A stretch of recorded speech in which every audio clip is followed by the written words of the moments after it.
सुप्रभात दोस्तों, welcome to S2 classes, Subra Saraswati classes. तो आज की क्लास में हम आप लोगों के लिए क्लास 12th की फिजिक्स लेकर आए हैं। क्लास 12th में फिजिक्स पढ़ाने जा रहे हैं और आज की जो हमारी टॉपिक होगी फिजिक्स में वो पहले बुक का करेंट इलेक्ट्रिसिटी बताएंगे। कौन सी टॉपिक बताएंगे? Current electricity. और करेंट इलेक्ट्रिसिटी का ये लेक्चर नंबर फर्स्ट है। अब आप लोगों ने ऑलरेडी थंबनेल देख लिया है और आपके मन में एक सवाल उठेगा कि सर करेंट इलेक्ट्रिसिटी में लोग सबसे पहले करेंट के बारे में बताते हैं, फिर ओम्स लॉ के बारे में बताते हैं, फिर ड्रिफ्ट वेलोसिटी के बारे में बताते हैं, फिर जाके factor affecting the resistance of a wire के बारे में बताते हैं, फिर टेम्परेचर बताते हैं और लास्ट में जाकर जो हम बताने जा रहे हैं वो बताते हैं। लेकिन हम शुरुआत थोड़ा पीछे से कर रहे हैं, इसलिए कर रहे हैं क्योंकि ये बहुत ही इंपॉर्टेंट टॉपिक है। ये इससे एक क्वेश्चन तो एग्जाम में जरूर आ जाता है। पहला हम आपको बताएंगे KCL, जिसको कहते हैं किरचॉफ्स करेंट लॉ। दूसरा टॉपिक आज की क्लास में हम आपको समझाएंगे KVL, जिसको कहते हैं किरचॉफ्स वोल्टेज लॉ। और फिर एक और टॉपिक समझाएंगे जिसका नाम है व्हीट स्टोन ब्रिज। और आज की क्लास जो आज करंट इलेक्ट्रिसिटी का पहला लेक्चर है, उस लेक्चर में ये 3 टॉपिक आपकी हम कंप्लीट करेंगे। और ये 3 टॉपिक के रिगार्डिंग थ्योरी जो है ना वो बहुत छोटा सा है, थ्योरी में कोई जान ही नहीं है। लेकिन उस थ्योरी के रिगार्डिंग जो क्वेश्चंस एनसीईआरटी में दिए गए हैं उसमें बड़ा जान है। यानी इसके साथ साथ हम जितने भी इन तीनों टॉपिक के रिगार्डिंग इन टेक्स्ट के क्वेश्चन हो या एनसीईआरटी के बुक के एग्जाम्पल्स हो, साथ ही साथ बैक एक्सरसाइज में जो क्वेश्चन गिवन हो, ये सारे क्वेश्चन को समझाते हुए इस वीडियो को करेंगे कंप्लीट। और बैक एक्सरसाइज, एग्जाम्पल और इन टेक्स्ट को लगाकर सिर्फ 4 क्वेश्चन पढ़ना है।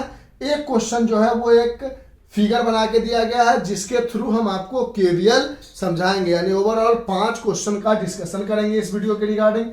इस चैप्टर में कुछ डिलीटेड पोर्शन भी है, उसको लिख लेते हैं। तो कुछ डिलीटेड पोर्शन है क्योंकि ये पहला लेक्चर है और हर वीडियो के पहले लेक्चर में डिलीटेड पोर्शन, और डिलीटेड पोर्शन या जो भी सिलेबस है वो किसके रिगार्डिंग है? जो बच्चे इस साल 12th में है और अगले साल 2022 में 12th में है और 2023 में बोर्ड का एग्जाम देंगे उनके लिए। अगर आप बुक देखते हो एनसीईआरटी के तो उसके पेज नंबर 120 से लेकर 123 तक 2 टॉपिक्स दी गई है। एक टॉपिक है हमारे पास मीटर ब्रिज और दूसरी टॉपिक है हमारे पास पोटेंशियोमीटर। और ये दोनों टॉपिक अपने आप में बहुत ही इंपॉर्टेंट टॉपिक है, लेकिन क्योंकि डिलीटेड है तो इंपॉर्टेंट हो या कुछ भी हो, बोर्ड के रिगार्डिंग तो हमें नहीं पढ़ना। साथ ही साथ आपने series and parallel combination of resistance के बारे में पढ़ा होगा कि रेसिस्टेंस का जो रेसिस्टर होता है उसका सीरीज कॉम्बिनेशन होता है। जब उसकी R इक्विवेलेंट निकालते हैं तो R1 plus R2 plus dash dash dash plus RN होता है। फिर जब हम पैरेलल कॉम्बिनेशन का निकालते हैं तो उसका जो R इक्विवेलेंट होता है वो निकालने का तरीका होता है 1/R equivalent is equal to 1/R1 plus 1/R2 plus dash dash dash plus 1/RN। तो ये फॉर्मूला का एनसीईआरटी 10th में भी और 12th में भी ये फॉर्मूला आया कैसे, उसका डेरिवेशन करना पड़ता है कि ये फॉर्मूला को डिराइव करके बताओ कि ये कैसे आया कि सीरीज में R इक्विवेलेंट ऐसे निकलता है और पैरेलल में ऐसे।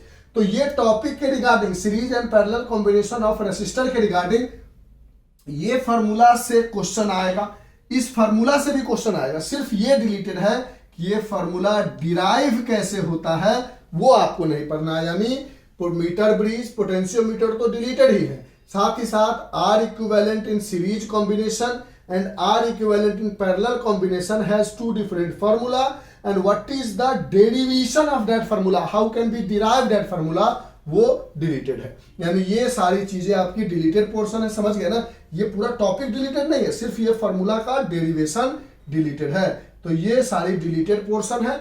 आज की क्लास में KCL, KVL, wheat stone bridge और जितने भी इन टेक्स्ट के क्वेश्चन है, एग्जाम्पल है, बैक एक्सरसाइज में क्वेश्चन है, यानी ओवरऑल टोटल 5 ही क्वेश्चन है, जिसमें से 4 को पूरा सॉल्व करना है और एक पहला क्वेश्चन बताएंगे जिसके थ्रू केवीएल को समझाएंगे कि how to find the equation using KVL, उसके लिए वो चौथा क्वेश्चन हमें इस्तेमाल करना है। तो चलिए नोट डाउन कीजिए। अब इस टॉपिक को हम स्टार्ट करने जा रहे हैं करंट इलेक्ट्रिसिटी को। इसमें से जो भी बातें आपको जाननी है वो लिख लीजिए।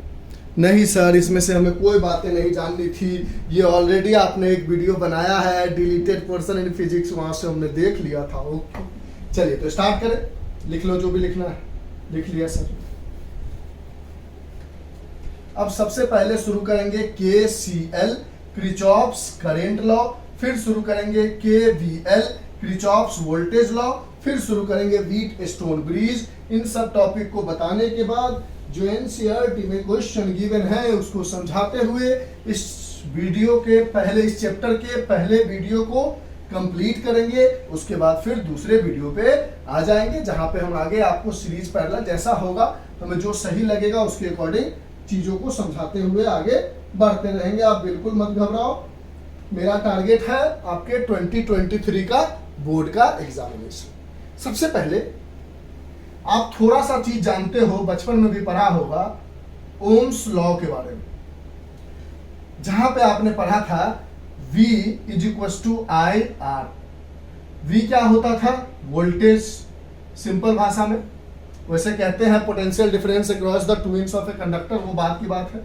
इसको V इसका यूनिट होता था। I क्या था हमारे पास? करंट, और एम्पियर इसकी यूनिट होती थी, और R था हमारे पास रेसिस्टेंस, और ओम इसकी यूनिट होती है। ये इतनी छोटी सी बात आपको पता होनी चाहिए। अब हम शुरू करते हैं। पहला चीज KCL, जिसका फुल फॉर्म क्या बताया था हमने? किरचॉफ्स। और किरचॉफ्स का स्पेलिंग जरा गौर से देखना, किरचॉफ्स, डबल H भी होता है और डबल F भी होता है। स्पेलिंग से कोई मतलब नहीं, बस ऐसे ही दिखा दिया, अच्छा नाम है इसलिए। Kirchhoff's current law. अब देखो आराम से बारीकी से चीजों को समझो, जानो, पहचानो तो मजा आएगा, दिक्कत नहीं होगा। कहता है किरचॉफ्स करंट लॉ में एक डिफिनेशन कहता है कि the algebraic sum of all the incoming and outgoing current on a junction. ओए होए क्या लिख दिया सर, समझाते एकदम घबराना मत। The algebraic sum of all the incoming and outgoing current on a junction या ऑफ अ जंक्शन लिख लो, ज्यादा अच्छा लैंग्वेज हो जाएगा। Is zero, is zero. इसी डिफिनेशन को दूसरे तरीके से समझाया गया है कि the sum of all the incoming current from a junction, all the incoming current on a junction is equal to the sum of all the outgoing current from a junction. समझेंगे, दोनों का मतलब समझेंगे। अगर आपसे पूछा जाएगा define KCL Kirchhoff's current law, तो आप कहोगे the algebraic sum of all the incoming and outgoing current of a junction, या ऑन ही ठीक था कि ऑफ अ जंक्शन नहीं, ऑन अ जंक्शन, यही ज्यादा अच्छा लगेगा। ऑन अ जंक्शन इज 0, या the sum of all the incoming current on a junction is equal to the sum of all the outgoing current from a junction. अब बार बार ये term आ रहा है जंक्शन जंक्शन, इसका क्या मतलब है पहले इसको समझते हैं, फिर इस डिफिनेशन के मतलब को समझते हैं और इस टॉपिक को खत्म करते हैं। ये साइड वाला हटा दे। देखो, कहा जाता है कि जंक्शन एक ऐसी चीज, दो चीजों को में जंक्शन और नोड, इन दोनों चीजों में डिफरेंस समझ लो, जंक्शन समझ में आ जाएगा। कहता है कि जब एक पॉइंट से सिर्फ 2 लाइन पास करती हो, ऐसे पॉइंट को नोड कहते हैं। यानी a point from where only 2 lines passes, एक ऐसा पॉइंट जहां से सिर्फ 2 लाइन पास करती हो, जैसे ये नोड है, जैसे ये वाली पॉइंट नोड है, जैसे ये वाली पॉइंट नोड है, जैसे ये वाली पॉइंट नोड है, क्योंकि इस पॉइंट से एक लाइन इधर, एक लाइन इधर जा रही है, इस पॉइंट से एक लाइन इधर, एक लाइन इधर जा रही है, इसी तरह इस पॉइंट से एक लाइन इधर, एक लाइन इधर जा रही है, और इस पॉइंट से एक लाइन इधर और एक लाइन इधर जा रही है। यानी जिस पॉइंट से सिर्फ 2 लाइन पास करती हो उसको नोड कहते हैं। और जंक्शन कहता है अ पॉइंट फ्रॉम वेयर 3 और मोर देन 3 लाइन पासेस, यानी एक ऐसा पॉइंट, अ पॉइंट फ्रॉम वेयर 3, जो 3 से स्टार्ट ही होता हो, अ पॉइंट फ्रॉम वेयर 3 और मोर लाइन्स पासेस, एक ऐसा पॉइंट जहां से 3 या 3 से ज्यादा लाइन पास करती हो। जैसे इस पॉइंट को देखो, यहां से एक लाइन इधर, एक लाइन इधर, एक लाइन इधर, एक लाइन इधर, एक लाइन इधर, यानी 3 या 3 से ज्यादा लाइन पास करती हो जंक्शन, सिर्फ 2 लाइन पास करती हो नोड। तो नोड और जंक्शन की कहानी समझ गए। हटा दे इसको, लिख लो, लिख लिया। अच्छा, अब इस डिफिनीशन का जो मतलब है, जंक्शन का मतलब आता तो समझ गए, नोड का मतलब समझ गए। अब ये जो डिफिनीशन लिखा है इसका मतलब समझाओ। सपोज करो हमने बोला कि ये एक जंक्शन है, यहां से इधर आ रहा है करंट I1, इधर से आ रहा है I2, इधर से आ रही है I3, इधर से बाहर निकल रहा है I4, इधर से बाहर निकल रहा है I5। तो कहता है, दूसरे डिफिनेशन को देखें, the sum of all the incoming current, जितने अंदर आ रहा है उसका सम। तो ये I1 अंदर आ रहा है, I2 अंदर आ रहा है, कैसे पता अंदर आ रहा है? एरो के हिसाब से। I3 अंदर आ रहा है, यानी sum of all the incoming current is equal to the sum of all the outgoing current from junction. इस जंक्शन से बाहर ये करंट जा रहा है और ये करंट जा रहा है, I4 प्लस I5। अब इसी को दूसरे तरीके से कहता है, the algebraic sum of all the incoming and outgoing current in a junction is 0। तो नियम कहता है कि अगर आप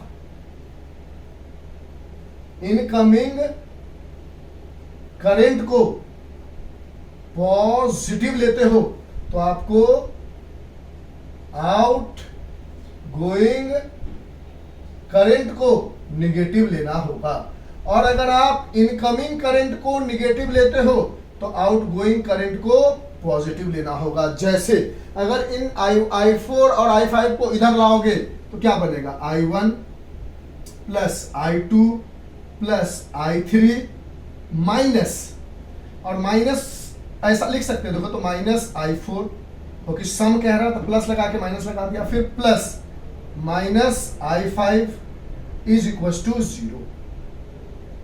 यानी इस केस में हमने इनकमिंग करंट को पॉजिटिव लिया तो आउट गोइंग करंट को नेगेटिव लिया और इन सब का सम क्या आ गया 0। इसको दूसरे तरीके से लिख सकते हो आप कि I4 I5 को उधर ही रहने दो, I4 प्लस I5 को उधर ही रहने दो, I1 को उधर ले जाओ, I2 को उधर ले जाओ और I3 को उधर ले जाओ। तो plus minus I1 plus minus I2 plus minus I3 is equal to 0। तो दोनों डिफिनीशन का मतलब समझ में आया। अब इस प्लस माइनस हटाओगे तो माइनस ही आ जाएगा डायरेक्ट, यानी ओवरऑल इसको देखो हटाओगे प्लस माइनस माइनस आ जाएगा। यानी यहाँ से पहला डिफिनीशन देखा, the algebraic sum of all the incoming and outgoing current at a junction is 0। Incoming positive तो आउटगोइंग नेगेटिव,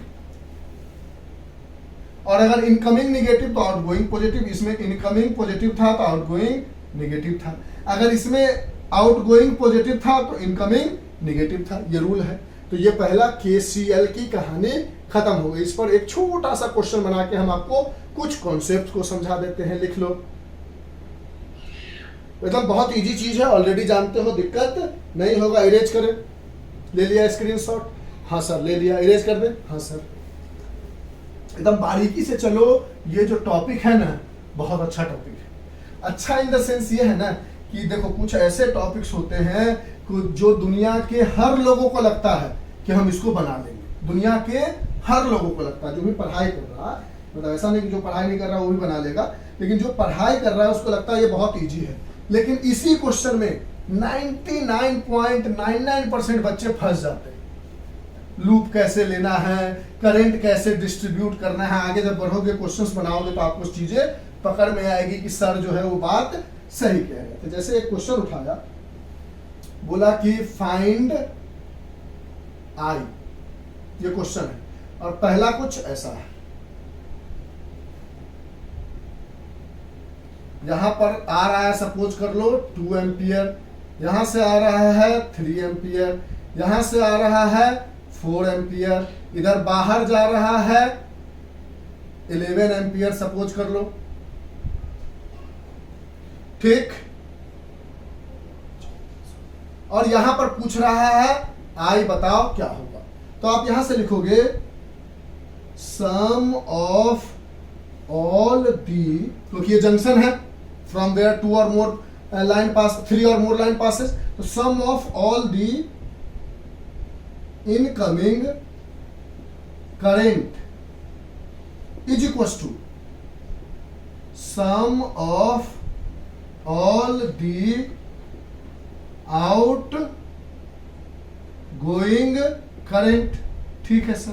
अब 2 एम्पियर इनकमिंग है, अंदर की तरफ जा रहा है, प्लस 3 एम्पियर इनकमिंग है सर, अंदर की तरफ जा रहा है, प्लस 4 एम्पियर इनकमिंग है, यानी sum of all the incoming current आ गया is equal to sum of all the outgoing current. Outgoing कौन है? आई और 11 एम्पियर। यहां से 3 2 5 and 4 9 ampere is equal to I plus 11 ampere. इसको इधर लेके आओगे तो 9 ampere minus 11 ampere is I.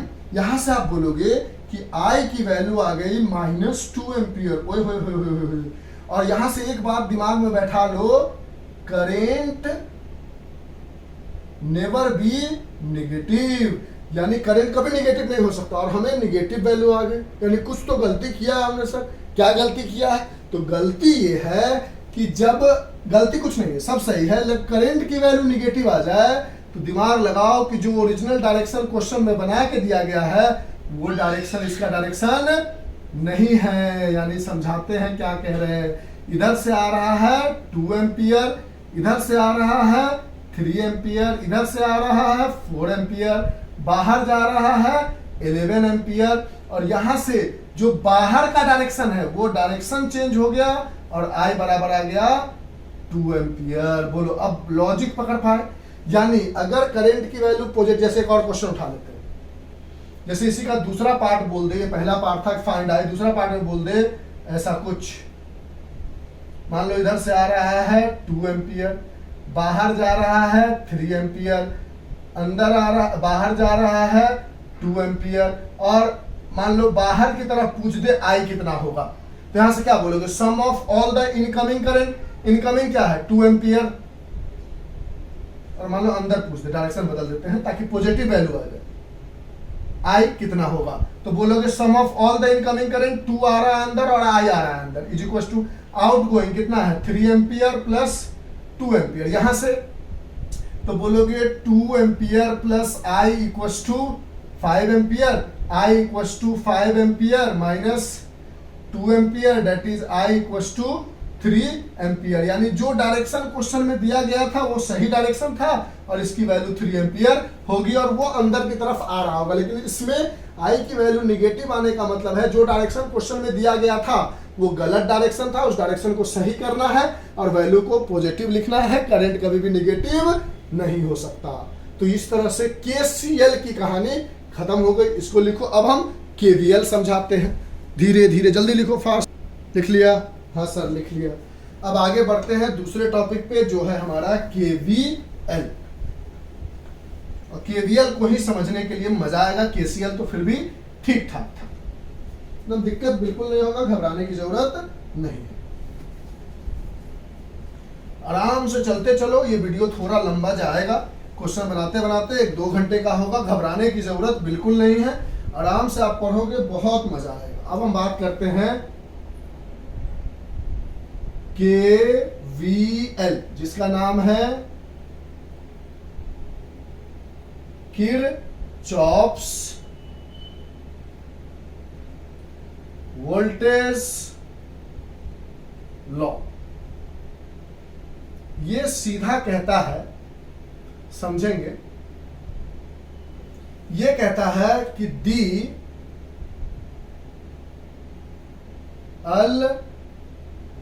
algebraic sum of all the voltage, लिख लो, the algebraic sum of all the voltage in a closed loop is 0। यानी वो कह रहा था कि जंक्शन पर आने वाला और जाने वाला का सम बराबर होगा, यानी इस जंक्शन पर सारे करंट का सम 0 होगा। ये कह रहा है किसी लूप के अंदर में सारे वोल्टेज का सम, इसका मतलब sum of all the voltage inside a closed loop, कहां पे, क्लोज्ड लूप में, सब का जो सम करोगे वो 0 आएगा। ये है केवीएल। अब इस डिफिनीशन को समझने के लिए एनसीईआरटी क्या की है, एक क्वेश्चन के थ्रू समझाई है। ये एक फिगर है जो पेज नंबर 116 में 3.22 है, इसी के थ्रू हम भी समझाएंगे। लेकिन पहले इस फिगर को बनाने से पहले 2-3 बातें समझ लो केवीएल की रिगार्डिंग, कि कहीं पे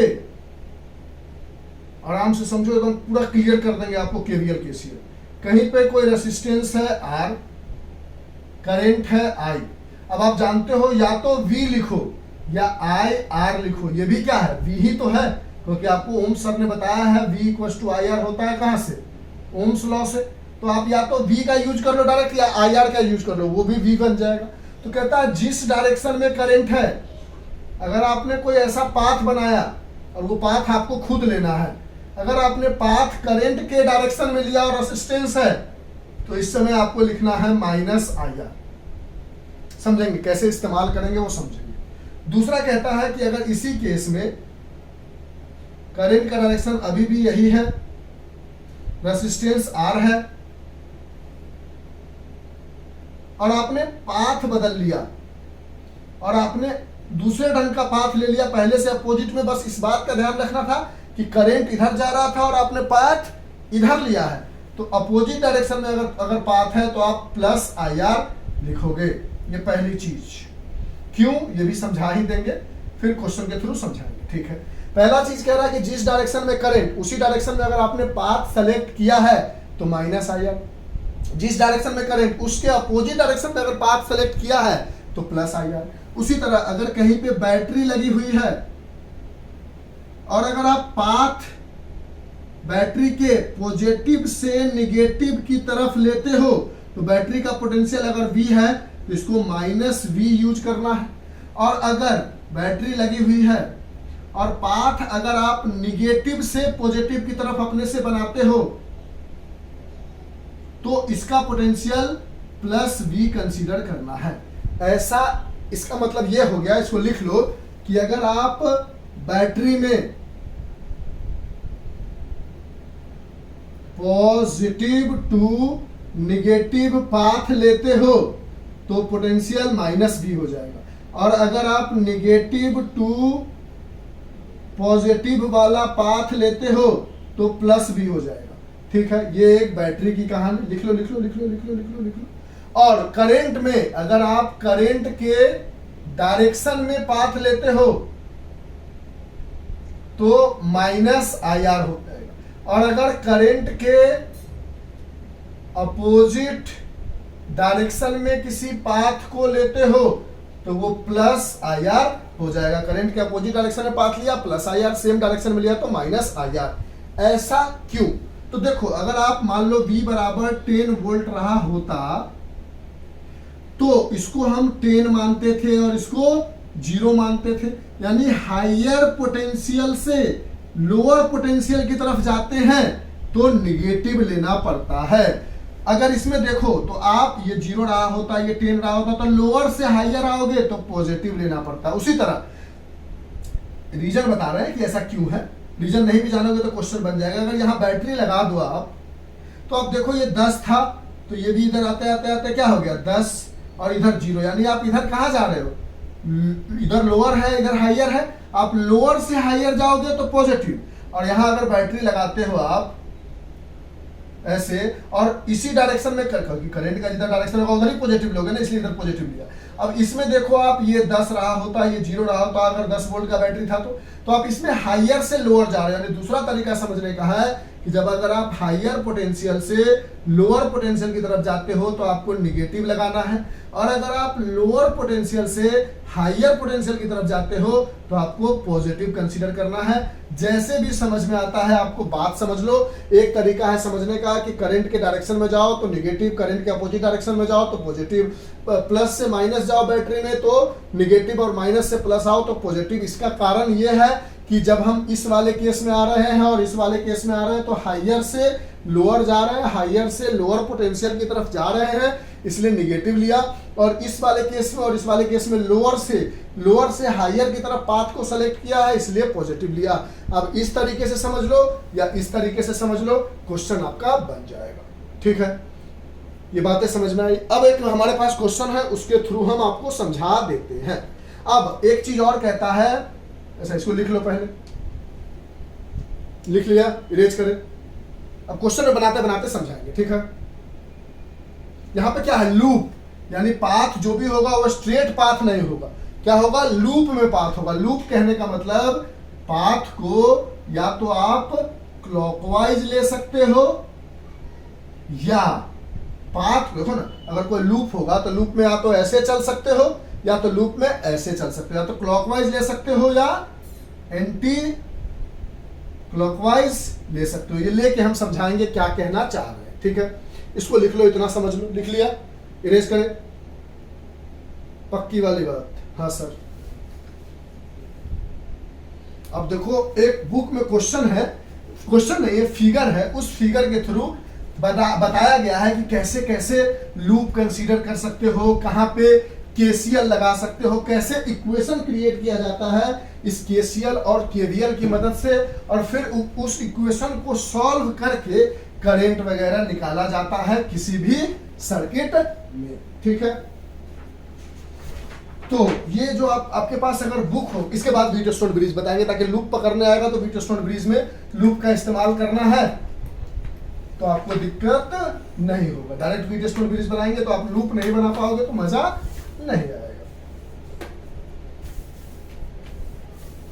अब जैसे देखो, आप बुक निकाल लो, पेज नंबर 116 में फिगर 3.22 दिया गया है। क्या है फिगर, देखो बना देते हैं। यहां पर है 30 ओम, यहां पर एक पॉइंट है H, फिर आगे बढ़े आगे बढ़े फिर आगे बढ़े, यहां पर एक पॉइंट है A, और इधर की तरफ करंट आ रहा है I1, जो फिगर है वही एज इट इज बनाते हैं। फिर इधर की तरफ एक करंट है I3, यहां पर एक रेसिस्टेंस है। फिर आगे बढ़े तो यहां पर एक पॉइंट है B, फिर आगे बढ़े तो यहां पर एक रेसिस्टेंस है। फिर आगे बढ़े तो यहां पर एक बैटरी है, यही है, ठीक है। यहां पर एक पॉइंट दिया गया है C, ये रेसिस्टेंस जो है वो 1 ओम का है, ये रेसिस्टेंस जो है वो 40 ओम का है, ये बैटरी जो है वो 45 वोल्ट का है, ये पॉइंट जो है वो है D।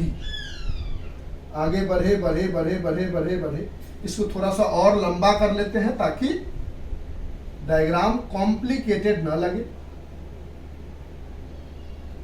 फिर आगे बढ़े तो एक करंट इधर आ रहा है I2, ये पॉइंट है हमारे पास G, यहां पर एक बैटरी लगा है जो कि है 80 वोल्ट का, यहां पर कहीं एक पॉइंट है F,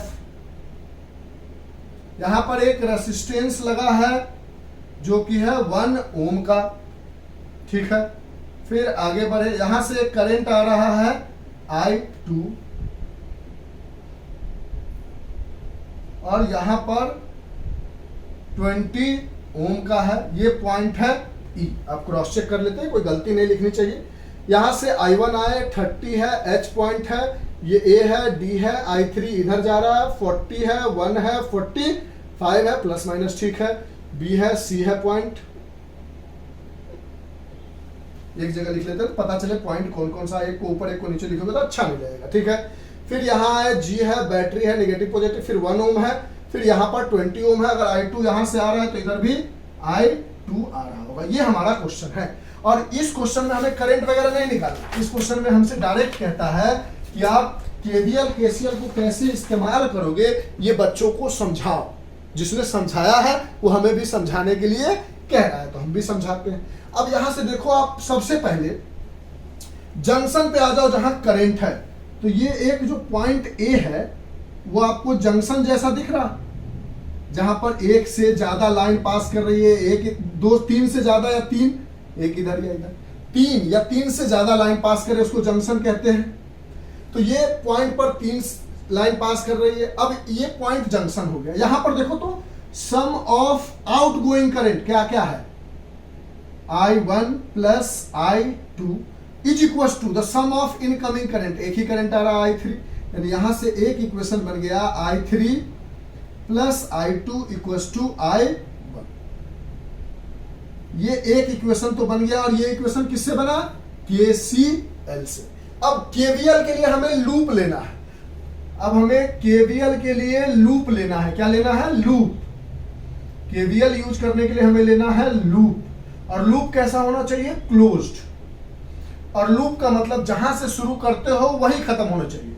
तो एक लूप नंबर फर्स्ट हम देखो तो ये ले सकते हैं AHD, या ऐसे ले लो ABCDHA, यानी लूप नंबर 1 ABCDHA, देखो तो ले सकते हैं। ये एक लूप बन के आ गया, आराम से देखते चलो देखते चलो। ABCD, लूप लेने का तरीका समझो, क्या है लूप लेने का तरीका, A पर पेन रखो और यहां से आगे बढ़ते जाओ बढ़ते जाओ बढ़ते जाओ बढ़ते जाओ बढ़ते जाओ बढ़ते जाओ बढ़ते जाओ, फिर A पे पहुंच जाओ। यानी पेन को उठाना नहीं है, पेन चिपका हुआ है और उसी जगह पर फिर से पहुंच जाओ बिना उसको कलम को उठाए हुए, वो एक लूप बन जाता। तो एक लूप बना लिया ABCDHA। दूसरा लूप और बना सकते हैं, कौन सा देखते हैं, लूप नंबर सेकेंड हम बना सकते हैं ABCDEFG, ये वाला देखो यहां से शुरू करेंगे ABCDEFG और फिर A, यानी दूसरा लूप हो जाएगा ABCDEFG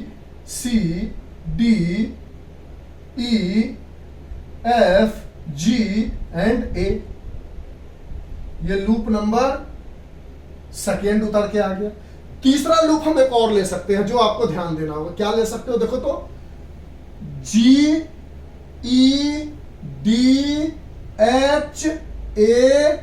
यानी यहां से शुरू किया, ये पूरा ये पूरा ये पूरा ये पूरा ये पूरा ये पूरा ये पूरा ये पूरा यहां तक, यानी बीच में ये गायब कर दिया। यानी लूप लेने में किसी भी तरीके से ले सकते हो, जरूरी नहीं सब कंसीडर होने चाहिए। यानी ये लूप तीसरा भी हमारे पास आ गया, एकदम आराम से समझना है, एक ही है, ये समझ में आ गया तो आगे हम जल्दी जल्दी भी करेंगे तो दिक्कत नहीं होगा। तो तीसरा लूप ले रहे हैं हम GFG E D H A G, ये 3 लूप हमने लिया। ठीक, एक लूप ये वाला, एक लूप ये वाला, और एक लूप में इसको हटाकर ये ऐसे पूरा वाला, मैंने इसको कंसीडर नहीं किया, यानी एक G F E D H A, जिसमें ये सारी चीजें नहीं आएगी। एक ऊपर का लूप, एक नीचे का, एक पूरा बड़ा वाला जिसमें बीच गायब हो गया। अब इन तीनों लूप का, एक तो हमने इक्वेशन लिख लिया किससे, केसीएल से। अब इन तीनों लूप का इस्तेमाल करते हुए हमें इक्वेशन बनाना है। पहले लूप का इस्तेमाल करते हैं, A B C D H A, यानी लूप नंबर फर्स्ट। अब इसके अंदर जो आप पाथ लोगे ना किसी भी के अंदर, वो आप या तो क्लॉकवाइज ले सकते हो या एंटी क्लॉकवाइज। समझो क्या कह रहे हैं इसको, एंटी क्लॉकवाइज। अब हमने पाथ ऐसा लिया, जैसे मन है वैसे ले लो। ये हमने लूप 1 के लिए पाथ सेलेक्ट किया।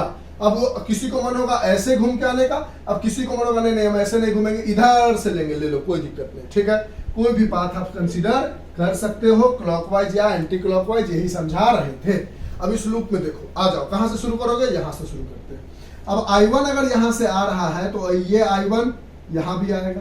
अब देखो तो लूप भी जा रहा है ऐसे, इधर की तरफ जा रहा है, और करंट भी इधर जा रहा है, यानी ये वाला जो रेसिस्टेंस और करंट है I1 वाला, वो लूप के डायरेक्शन में है और पाथ के डायरेक्शन में है, यानी ये -30 I1। कोई दिक्कत। फिर आगे बढ़े बढ़े बढ़े बढ़े इस बैटरी के पास पहुंचे, तो बैटरी में आप लूप ऐसे जा रहे हो, निगेटिव से पॉजिटिव की तरफ, और जब भी जाते हो तो प्लस लेते हैं, निगेटिव से पॉजिटिव 45। फिर आगे बढ़े, करंट ऐसे है, यानी यहां पर भी करंट कैसा रहा होगा, ऐसा ही रहा होगा, नहीं यहां पर नहीं, ये बैटरी है ना, तो यहां से नहीं, यहां पर या यहां पर कहीं पर भी करंट कैसा रहा होगा, क्योंकि प्लस से आता है और माइनस की तरफ अंदर जाता है।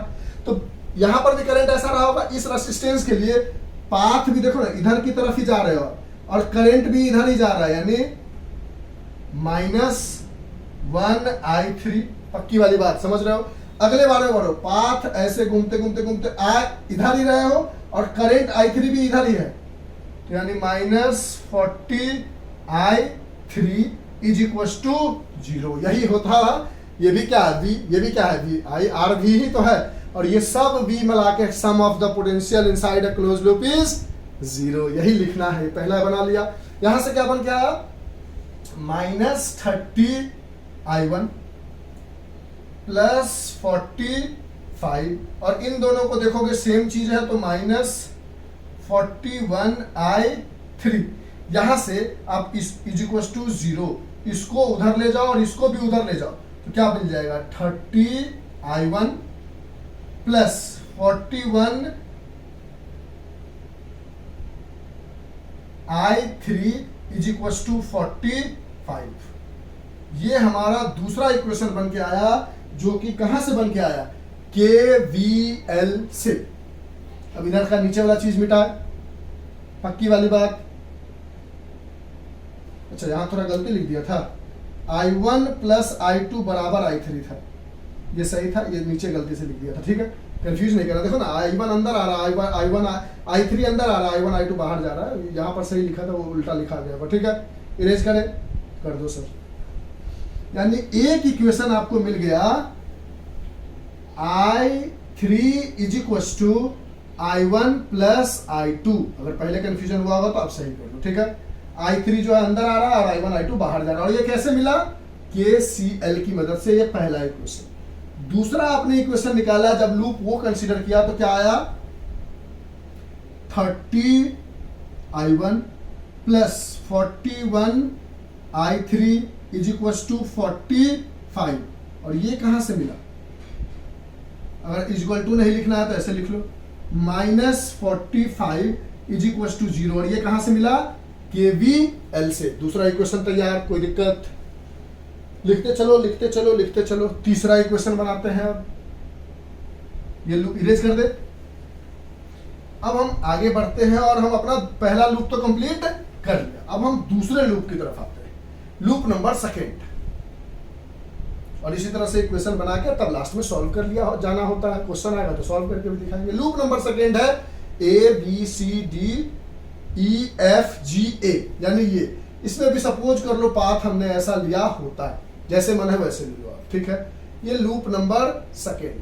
अब यहां से अगर शुरू करो तो देखो ऐसे जा रहे हो आप, करंट इधर जा रहा है यानी प्लस अपोजिट डायरेक्शन में है तो प्लस 40I3, आगे बढ़ो बढ़ो बढ़ो बढ़ो बढ़ो, यहाँ है तो बोला ये भी अपोजिट डायरेक्शन में, देखो करंट इधर जा रहा है, लूप में आप इधर बढ़ रहे हो तो प्लस 1I3, फिर आगे आए तो बैटरी में आप ऐसे जा रहे हो आप, यानी पॉजिटिव पहले आ रहा है तब निगेटिव, यानी -45, पॉजिटिव से नेगेटिव जाते हैं तो माइनस, फिर आगे बढ़े तो 20 में करंट इधर जा रहा है और आप नीचे जा रहे हो, यानी करंट के अपोजिट डायरेक्शन में, यानी प्लस 20I2, कोई दिक्कत।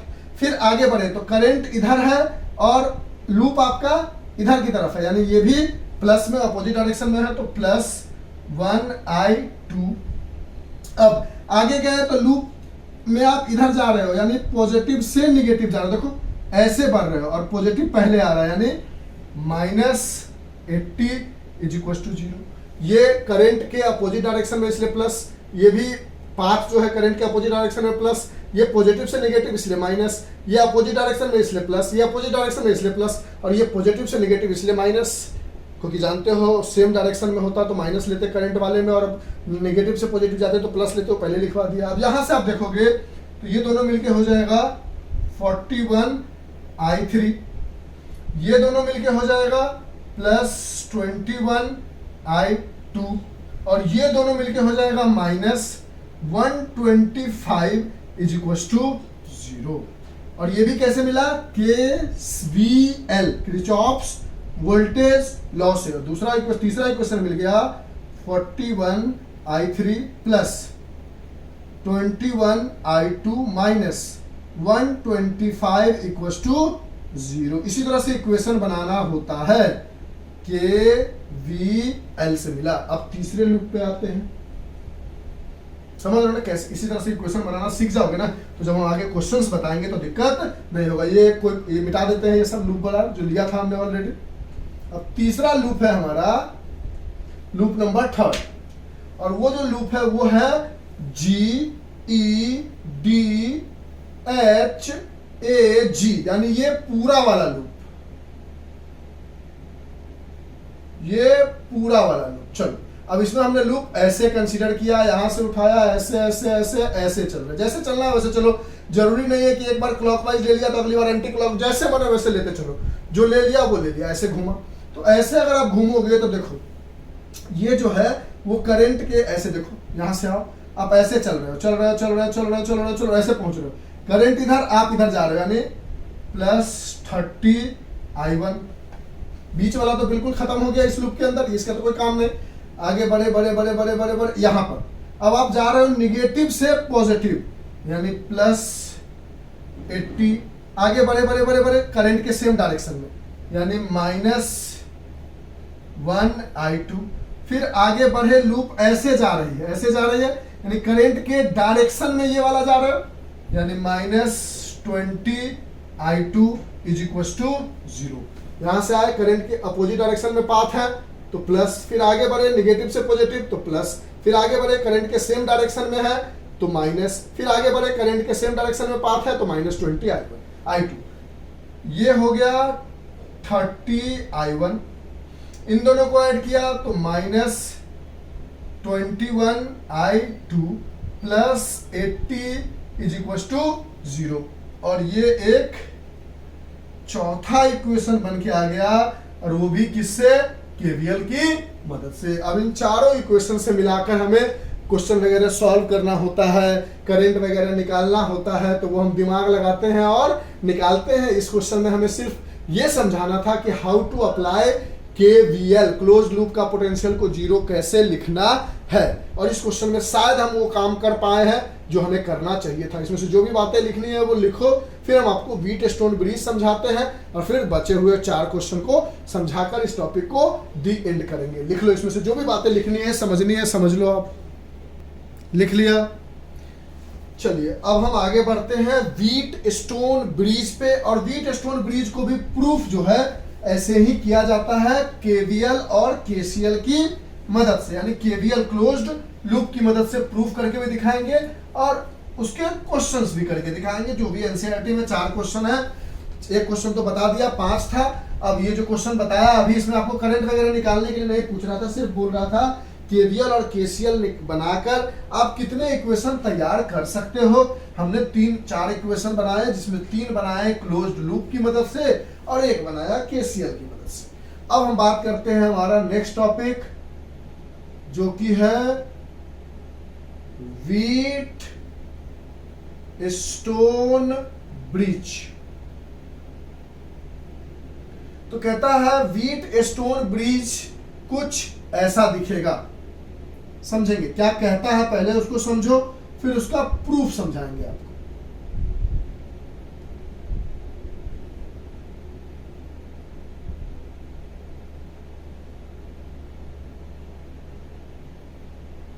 ठीक है,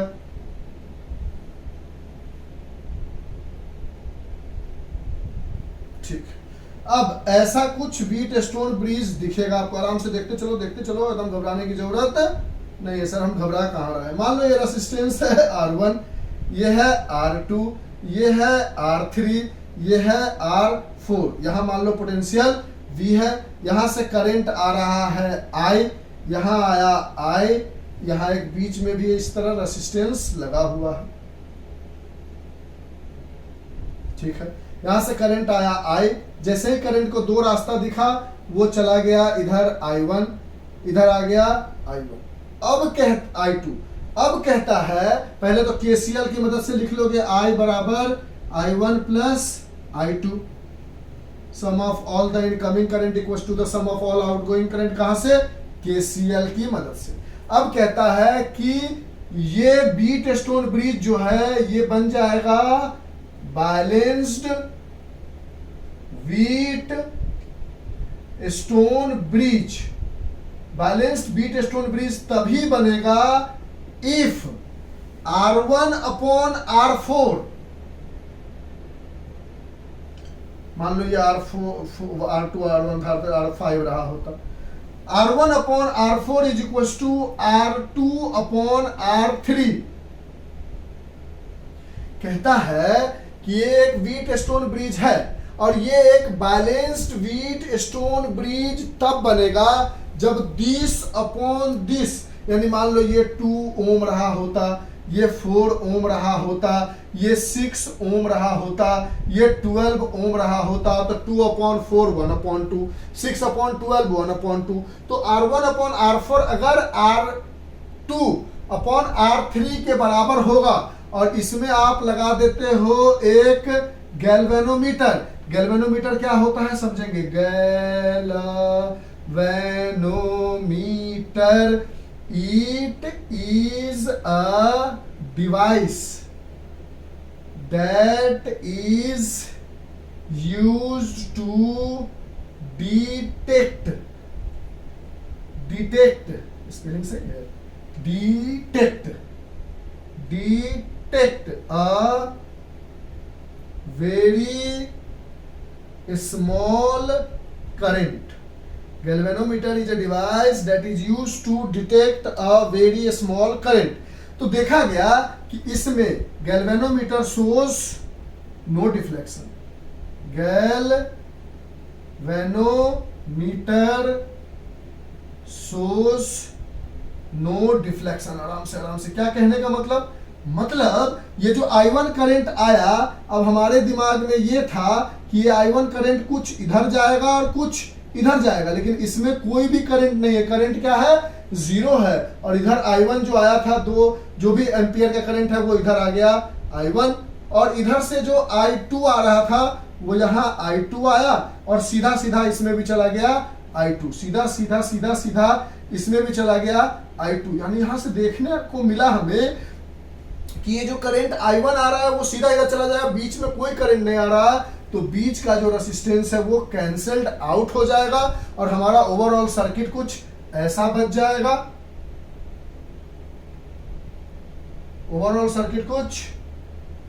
जाएगा।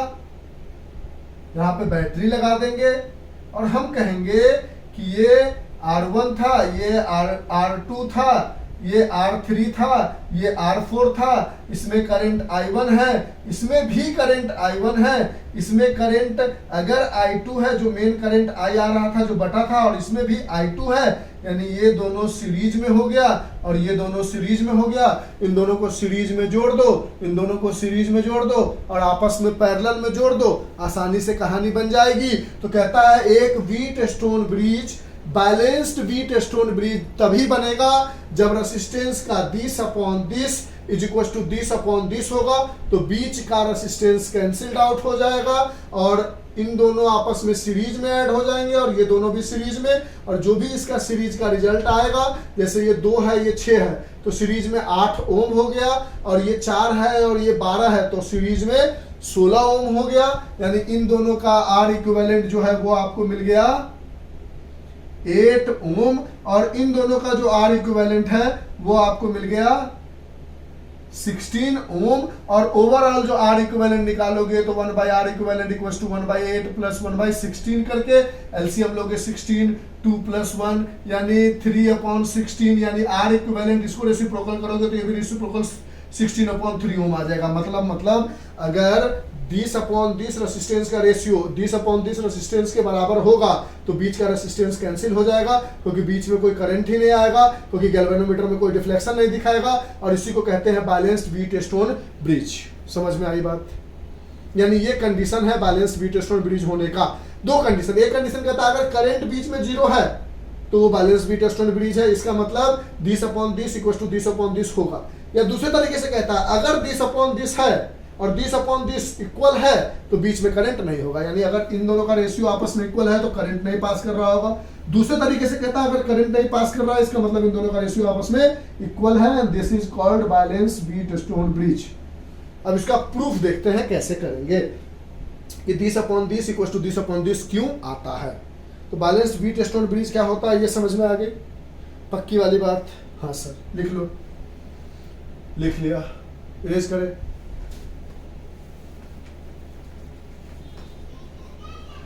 अब हम बैलेंस्ड व्हीट स्टोन ब्रिज के प्रूफ को पढ़ने जा रहे हैं। किसको पढ़ने जा रहे हैं? प्रूफ। प्रूफ प्रूफ प्रूफ करके दिखाओ सर, प्रूफ कर रहे हैं। और एक बार प्रूफ किया फिर बचे हुए 4 क्वेश्चंस बताएंगे और आसानी से टॉपिक कंप्लीट हो जाएगा। यानी अब हम देखने जा रहे हैं proof of balanced Wheatstone bridge. ठीक है, कहता है मान लो यहां पर एक रेसिस्टेंस है, यहां पर एक रेसिस्टेंस है, मान क्या लो है, यहां पर एक रेसिस्टेंस है और यहां पर एक रेसिस्टेंस है। ये रेसिस्टेंस है R1, ये है R2, ये है R3, ये है R4, और बीच में एक रेसिस्टेंस है R5, लेकिन करंट 0 है, गैल्वेनोमीटर में कोई डिफ्लेक्शन नहीं है, ऐसे लगा हुआ है। ठीक है, अब इसको बैटरी से जोड़ दिया, कुछ भी कर दिया, बोला यहां से करंट आ रहा है I, यहां भी आ रहा है I, यहां भी आ रहा है I, यहां पर करंट है I1, इधर है करंट I2, यहां पर जो G लगा दो, यानी करंट इन गैल्वेनोमीटर 0 है। अब ऐसे आया I1, अभी भी यहां आया, यहां से बढ़े तो देखिए ये I1 करंट इधर ही आ गया, ये I2 इधर आया, और इधर भी I2 यहाँ गया। यहाँ पर जो गैल्वेनोमीटर के अंदर में करंट है वो 0 है, क्योंकि गैल्वेनोमीटर के अंदर कोई करंट आ ही नहीं रहा। ये I1 और I2 बाहर निकला, I1 प्लस I2 बन के जो I आ गया, I आ गया, I आ गया। अब नाम दे देते हैं, इस पॉइंट को नाम दे देते हैं A, इस पॉइंट को नाम दे देते हैं B, इस पॉइंट को नाम दे देते हैं C, इस पॉइंट को नाम दे देते हैं D। हम एक बार लूप लेते हैं A B D A, तो लूप नंबर फर्स्ट लिया हमने A B D A। अब इस लूप में कोई भी पाथ हमने सेलेक्ट कर लिया। ठीक है, अब जब पाथ सेलेक्ट किया तो ऐसे चल रहे हैं हम और करंट ऐसे आ रहा है, यानी इसके लिए देखो तो क्या लिखोगे, प्लस I2 R4। आगे बढ़ो, जो पाथ लिए हो इधर से वही करंट का डायरेक्शन है, यानी I1 R1 माइनस में, क्योंकि सेम डायरेक्शन में है। देखो देखो देखो, ये करंट इधर आ रहा था और पाथ इधर जा रहा था, तो प्लस में लिखा, और ये पाथ भी इधर, करंट भी इधर ही, तो माइनस I1 R1। आगे घूमे, इसमें आए तो यहाँ पर IG इंटू R5 माइनस में, IG into R5 is equal to 0। माइनस में क्यों? क्योंकि पाथ भी ऐसे, करंट भी ऐसे। अब IG करंट 0 है तो ये पूरा टर्म, ये 0 है तो ये पूरा टर्म 0 हो जाएगा, यानी यहां से मिला I2 R4 minus I1 R1 is equal to 0।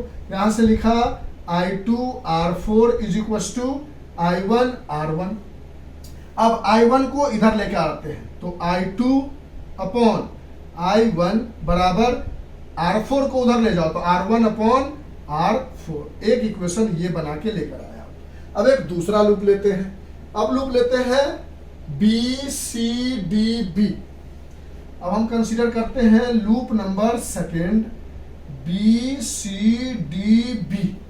ठीक, अब इसमें भी पाथ कुछ ऐसा कंसीडर किया।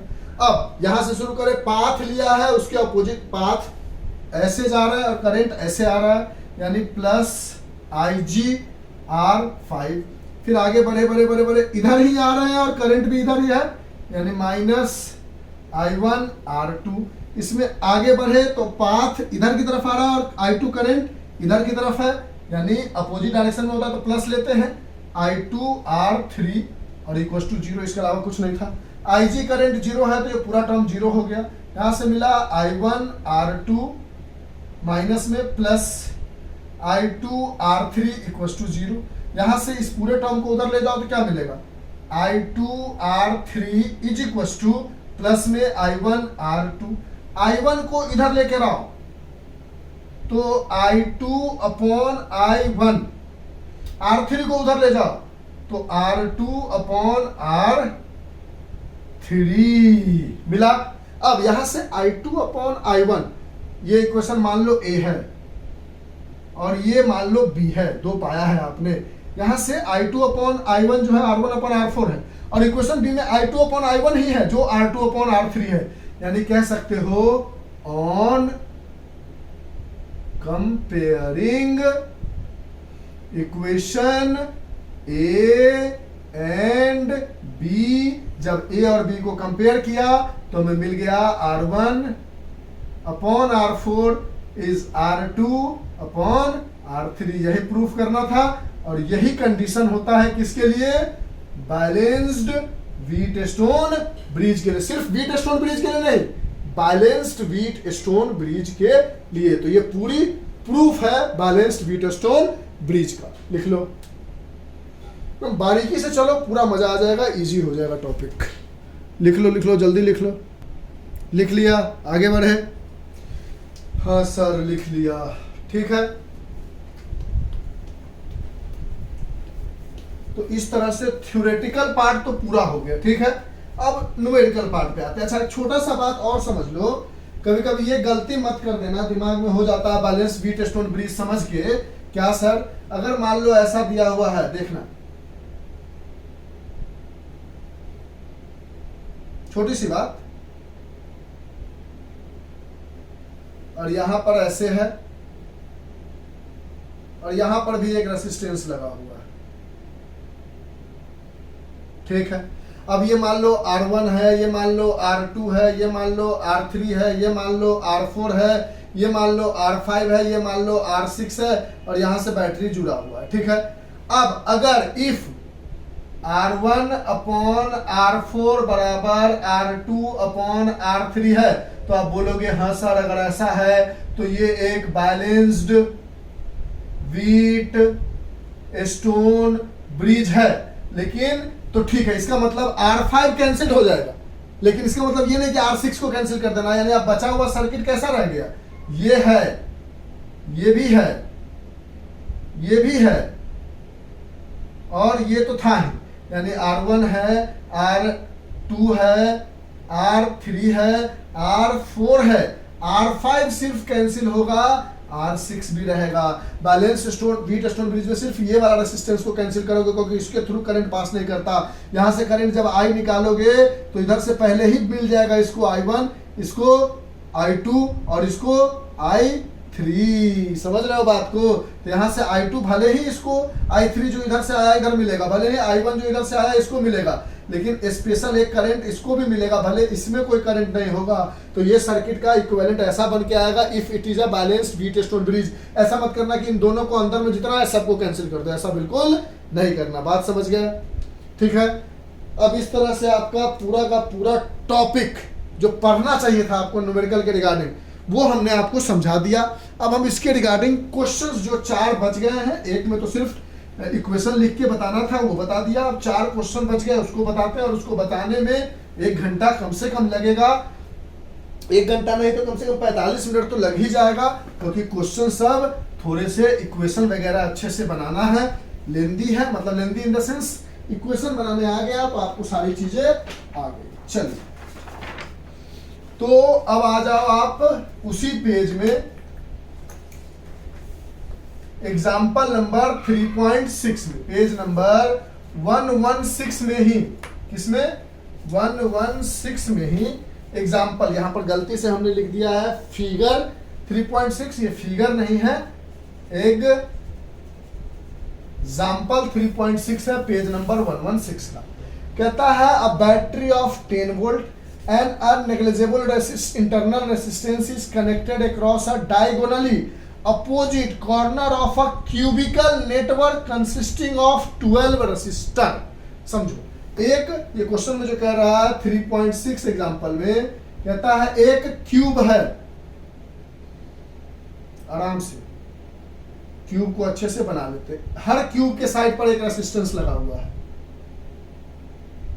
क्यूब का जितना भी साइड है उस पे एक रेसिस्टेंस लगा हुआ है और उसका इक्विवेलेंट निकालना है। ये डायग्राम आपके बुक में दिया हुआ है, हमने नहीं दिया है ताकि हम यहीं पे बना के आपको चीजों को समझा सके।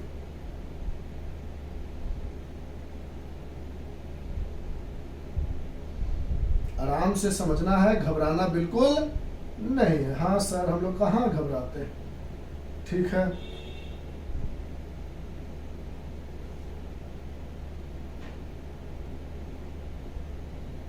कहता है a cubical network consisting of 12 resistor each of resistance 1 ohm. कितना रेसिस्टर हुआ? 1 2 3 4 5 6 7 8, एक यहां पे 9, एक यहां पे 10, एक यहां पे 11 और एक यहां पे 12। टोटल 12 रेसिस्टर है और सबका रेसिस्टेंस कितना है? 1 ओम है, ये दिया हुआ है, ठीक है। अब कहता है कि a battery of 10 volt negligible resistance is connected across diagonally opposite to the corner of a 12 ohm resistor consisting 1 ohm resistance. यानी डायगोनल पकड़ो, एक अगर पॉइंट ए मान लो लिखते हो इसको, और इसका डायगोनल कहां जाएगा? यहां जाएगा बी।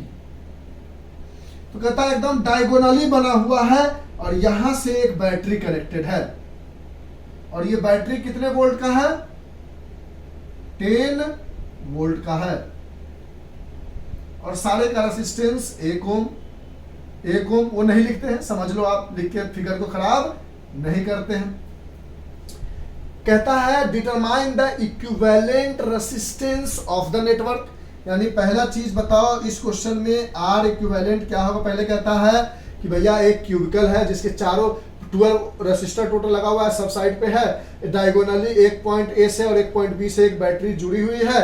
इसका आर इक्विवेलेंट बताओ कितना होगा। And the current along each of the edge of the cube, यानी हर लाइन में करंट कितना होगा वो बताओ, ठीक है। दूसरा पॉइंट पूछ रहा है current in each edge of cube, ठीक है। चलो अब इस क्वेश्चन को समझ गए हो। अब इस क्वेश्चन में सबसे इंपॉर्टेंट है करंट का डिस्ट्रीब्यूशन। क्या इंपॉर्टेंट है? करंट का डिस्ट्रीब्यूशन। तो आप एज्यूम कर लो कि 3I का करंट आ रहा है। इसको बनाने का तरीका बता रहे। 3I का करंट एज्यूम करने से फायदा ये होगा कि यहां से एक 3I में से एक I इधर चला जाएगा, एक I इधर चला जाएगा और एक I करंट इधर आ जाएगा। अब ये वाला जो I करंट है, ये वाला जो I करंट है उसको दो रास्ता दिख रहा, एक इधर चला गया आधा I/2, ये तरीका होता है लेने का। ये इधर आ गया आधा I/2। और जब भी क्यूबॉइड का क्वेश्चन देगा ना तो सबके रेसिस्टेंस सेम देंगे, या तो सबका रेसिस्टेंस अभी एक दिया है, कभी दो दे देगा कभी, लेकिन सबका रेसिस्टेंस सेम देगा। रेसिस्टेंस जैसे ही अलग करेगा तो ऐसा डिस्ट्रीब्यूशन नहीं कर सकते कि 3I में से इधर भी I आएगा, इधर भी I आएगा, इधर भी आएगा। ऐसा इसलिए नहीं कर सकते क्योंकि तीनों का रेसिस्टेंस सेम है, इसलिए इससे आप ये एज्यूम कर पा रहे हो कि जैसे ये भी 1 ओम है, ये भी 1 ओम है और ये भी 1 ओम है, तो कह रहा ना कि जितना करंट ये लेगा उतना ही ये लेगा, उतना ही ये लेगा, इसलिए 3I को आप I में डिस्ट्रीब्यूट कर पाए। लेकिन अगर ऐसा नहीं होगा तो आपको ये कुछ और करंट लेगा। अगर ये 2 ओम का होता, ये 3 ओम का होता, ये 4 ओम का होता तो तीनों अलग अलग करंट लेते। और ऐसा क्वेश्चन 12th लेवल पर क्या जेई लेवल पर भी नहीं पूछा जाता इतना कॉम्प्लिकेट करके, ठीक है। तो यहां से 3I गया, अब रेसिस्टेंस सबका सेम है तो तीनों इक्वल करंट लिया। फिर यहां से इसका भी रेसिस्टेंस इसका भी सेम तो दोनों इक्वल लिया। फिर यहां से ये I बढ़ा और इसके लिए दो रास्ता था, एक ये वाला तो ये ले लिया I/2 और एक ये वाला तो ये भी ले लिया I/2, ठीक है, कोई दिक्कत। अच्छा ये बढ़ा आगे बढ़ा, I बढ़ा आगे बढ़ा बढ़ा और यहां पहुंचा। यहां भी क्या हो गया I/2, दो रास्ता मिला और ये भी ले लिया I/2, एकदम आराम से समझना। अब ये दोनों I/2 बढ़ा इसको गया, यानी इसको क्या मिल गया, I फिर से मिल गया। देखो ना ये I/2 इधर आया और ये I/2 इधर आया, इसको क्या मिल गया, I मिल गया। अच्छा इधर से देखो, अब इस जगह पे आओ, यहां से आ रहा है I/2 और इधर से भी कितना आ रहा है I/2 ही तो आ रहा है। देखो ना यही I/2 तो यहां भी है, तो ये I/2 आ रहा है, यानी ये I/2 ये I/2, यानी इस ब्रांच को भी क्या मिला, करंट I मिला, एकदम बारीकी से। अब देखो ये I/2 और ये I/2, देखो ये वाला I/2, ये वाला लाइन और ये वाला लाइन I/2, यानी इसको भी क्या मिला, I मिला। करंट डिस्ट्रीब्यूशन हो गया, यानी इस ब्रांच को I, इस ब्रांच को I, इस ब्रांच को I, इस ब्रांच को I/2, इस ब्रांच को I/2, इस ब्रांच को I/2, इस ब्रांच को I/2, इसको I, इसको I, इसको I और इसको I/2, इसको I/2। कैसे डिस्ट्रीब्यूट किया, करंट डिस्ट्रीब्यूशन समझ में आ गया सर। अब हमें निकालना है R इक्विवेलेंट और करंट। अगर I निकाल ले तो सबका हम बता देंगे कितना कितना होगा। तो I निकालना इंपॉर्टेंट, I पता चल गया तो पता चल जाएगा कि यहाँ से टोटल 3I जा रहा है, यानी 3 into I हो जाएगा। और हम जानते हैं V equals to I, R होता है, तो R इक्विवेलेंट अगर निकालना होगा तो टोटल V अपॉन I, यानी I का वैल्यू पता चल जाए तो यहाँ से निकलने वाला टोटल पोटेंशियल तो 10 वोल्ट है और टोटल करंट पता चल जाएगा तो 3I, जो भी टोटल करंट होगा उस टोटल करंट की वैल्यू निकाल के यहाँ डाल देंगे तो डायरेक्टली R इक्विवेलेंट निकल जाएगा। नहीं इतना लंबा चौड़ा लफड़ा नहीं करना पड़ेगा R इक्विवेलेंट निकालने के लिए, यानी किसी तरह से I निकल जाए तो हमें पता चल जाएगा कि हर ब्रांच में कितने करंट है। तो हम एकदम छोटा छोटा लूप लेके चलेंगे किसी तरीके से। तो हम लूप ले लेते हैं A, इसको मान लो C, इसको मान लो D, इसको B, हो गया ये वाला लूप, इसको E मान लो। हम लेने जा रहे हैं एकदम छोटा सा लूप, लूप को लंबा नहीं करेंगे, लूप नंबर 1 ही ले रहे हैं। हम ले रहे हैं ये वाला loop A C D, pen नहीं उठना चाहिए ना, तो A C D B E A, A C D B E A ले लिया। और इसमें हम पाथ ऐसे लेके चलेंगे, इसको खोल के अगर देखें तो पाथ जब ऐसे चलोगे तो देखो आगे बढ़ो, ये आप जा रहे हो निगेटिव से पॉजिटिव यानी -10, आगे बढ़े बढ़े बढ़े, ये जिस डायरेक्शन में करंट है उसी डायरेक्शन में आप जा रहे हो। तो ये क्या हो गया 1 ओम था तो +1I, आगे बढ़े, देखो ना लूप को कंसीडर करो, ऐसा कुछ है तो लूप भी उसी डायरेक्शन में, करंट ऐसे ही जा रहा है ना, तो सेम डायरेक्शन में, तो ये भी यहाँ पे माइनस। देखो ना आराम से समझो, घबराना मत। पहले करंट का डिस्ट्रीब्यूशन हो गया, इस लूप को जब बनाया आपने, थोड़ा एज्यूम करोगे तो देखो लूप इधर, करंट इधर और सेम करंट इधर भी, यानी लूप के डायरेक्शन में ही ये भी करंट है, ये भी इधर, ये करंट का अपोजिट डायरेक्शन होगा तब ना, यानी सब एक ही डायरेक्शन में है। तो लूप नहीं भी बनाओगे और थोड़ा एज्यूम करोगे तो सारे के सारे करंट एक ही डायरेक्शन में, यानी अगर एक को नेगेटिव लिया सबको नेगेटिव। बैटरी के लिए निगेटिव से पॉजिटिव तो निगेटिव। कोई दिक्कत? लूप समझ गए लॉजिक? थोड़ा सा दिमाग लगाना पड़ेगा तो समझ जाओगे, और इसमें हम बहुत कोशिश कर रहे हैं। तो यहाँ से हो गया -1i1 क्योंकि रेसिस्टेंस 1 है। यहाँ हो गया -1i/2, यहाँ बढ़े तो फिर -1i = 0। यही आया, कोई दिक्कत है? नहीं सर। यहां से आपने बोला कि इन तीनों को अगर ऐड करोगे तो nothing is there, 1 is there, nothing is there, 1 is there, 10 को उधर ले जाओ तो 10 को इक्वल टू को उधर ले गए। एलसीएम लिया तो 2 एलसीएम हुआ, ये बन गया -2i। ठीक है, निगेटिव से पॉजिटिव जा रहे थे तो माइनस लिया और ये करेंट करा। ठीक है, ये आ गया -i और ये -2i। ठीक है, हाँ सर। यहां से मिल गया हमें 2 2 4 1 -5i/2 = 10। तो यहां से हमें i -5i बराबर मिला 20। क्या गलती कर रहे हो? देखो देखो देखो, ये प्लस होगा ना, क्यों? देखो लूप जो लिया है वो निगेटिव से पॉजिटिव है। वही हम सोच रहे हैं कि निगेटिव वैल्यू तो करंट का आना नहीं चाहिए, इसलिए दिमाग लगा रहे थे। तो ये निगेटिव से बढ़ रहे हो ना, तो निगेटिव से पॉजिटिव आते हैं तो प्लस लेते हैं, तो उधर जाएगा तो ये माइनस हो जाएगा। ठीक है, ये माइनस हो जाएगा। आप ठीक है, यहाँ पे माइनस आ जाएगा। लूप देखो, लूप लिया ऐसे तो कहां से जा रहे हो? बैटरी में निगेटिव से पॉजिटिव। अब बैटरी में लोअर से हायर पोटेंशियल यानी निगेटिव से पॉजिटिव जाते हैं तो उसको प्लस लेते हैं, और बाद बाकी ये सब तो एक ही डायरेक्शन में, तो माइनस हो गया। यहाँ से ये 2 उधर गया तो -20, माइनस माइनस कट गया तो I बराबर आ गया 20/5 दैट इज 4 एम्पियर। यानी यहां से 4 एम्पियर करंट आया। अब यहां पर 3 × 4 करोगे तो कितना आ जाएगा? 12 एम्पियर का करंट, यानी यहां से 12 एम्पियर निकल रहा है। इसको 4 मिल रहा है, इसको 4 मिल रहा है, इसको 4 मिल रहा है। 4 में से आधा आधा बट रहा है तो इसको मिल रहा है 2, इसको मिल रहा है 2। तो अब सब ब्रांच का करंट पता चल गया, करंट का डिस्ट्रीब्यूशन ऑलरेडी है। अब हमें R इक्विवेलेंट निकालना था, तो 10 वोल्ट अपॉन 3 × I की जगह 4, यानी 3 × 4 = 12 एम्पियर। ये आ गया 10/12 ओम। आया बात? इसको डेसिमल में चेंज करना है तो कर लो, डिवाइड कर देते हैं। 12/10 को अगर डेसिमल में चेंज करोगे तो कितना आएगा? करके देख लेते हैं, एक सेकंड रुक जाओ। 10/12 ना, 10 / 12 0.83333 करके लिखा हुआ है तो लिख लो। क्या आया? R इक्विवेलेंट जो आया वो 0.84 ओम आ गया। 83333 था तो ये 0.84 ओम लिख दिया। बोलो बात समझ में आई या नहीं आई? सर आ गई अच्छे से, चलो वेरी गुड। इरेज करें तो ये 3.6 एग्जांपल कितना छोटा था, हमें करंट चाहिए था, R इक्विवेलेंट चाहिए था। टोटल करंट निकाल लिया, 12 ओम आ गया, 12 एम्पियर आ गया। टोटल पोटेंशियल पता था, इन दोनों को डिवाइड करके वही आएगा जो टोटल R इक्विवेलेंट रहा होगा, तभी तो करंट डिस्ट्रीब्यूशन हुआ। थोड़ा बहुत कभी कभी इसमें R इक्विवेलेंट निकालने चलते हैं तो सीरीज पैरेलल करते करते दिमाग खराब हो जाता है, इसलिए तरीका बदल दिया। समझ में आया? पक्की वाली बात। लिखो इसको, तुम अच्छे से समझने की कोशिश करो, लिखो, वाकई धीरे धीरे चीजें आसान हो जाएगी। लिखो लिखो लिखो लिखो लिखो, लिख लिया होगा। तो ऑलरेडी वीडियो 1 घंटा 13 मिनट हो चुका है और ये टॉपिक बहुत बढ़िया है। तो आप हमसे पढ़ ही रहे हो तो आपको प्रॉब्लम होगी नहीं। जो बचे हुए 3 क्वेश्चन है वो हम बता देते हैं कहां से है।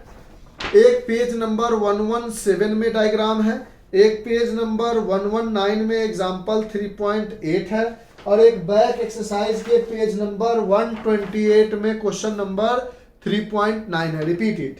पेज नंबर 117 में एक एग्जाम्पल है, पेज नंबर 119 में एग्जाम्पल 3.8 है, और बैक एक्सरसाइज के पेज नंबर 128 में क्वेश्चन नंबर 3.9 है। इन तीनों क्वेश्चन को नेक्स्ट वीडियो में बता देंगे, वहां थ्योरी नहीं बताएंगे। यहां से पढ़ के जाओगे तो वहां देख लोगे आप, और आप हमसे कंटिन्यू हो तो आपको प्रॉब्लम नहीं होगी, क्योंकि अगर इसको 2 घंटे कर देंगे ना तो इरिटेटिंग हो जाता है।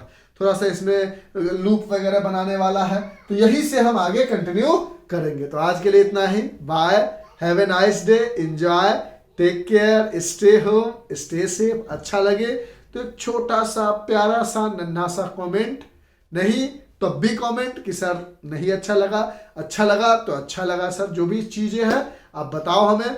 और बचे हुए 3 क्वेश्चन बताएंगे, छोड़ेंगे बिल्कुल नहीं, क्योंकि ये बहुत इंपॉर्टेंट क्वेश्चन है। तो आज के लिए इतना ही, bye, have a nice day, enjoy, take care, stay home and stay safe, bye. Thank you sir, वो 3 क्वेश्चन बता देना। Yes of course, bye.